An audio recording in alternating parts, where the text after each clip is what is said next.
వార్తల్లోని ముఖ్యాంశాలు.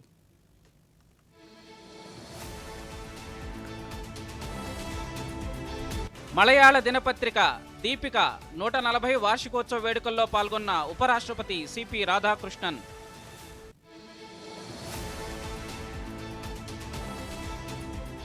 మన్ కీ బాత్ 134వ సంచికలో దేశ ప్రజలతో ముచ్చటించిన ప్రధానమంత్రి Narendra Modi.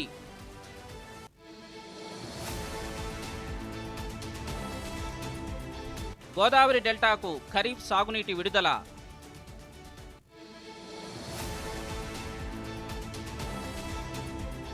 Singapore open champions టైటిల్ను కైవసం చేసుకున్న సాత్విక్ చిరాగ్ జోడీ.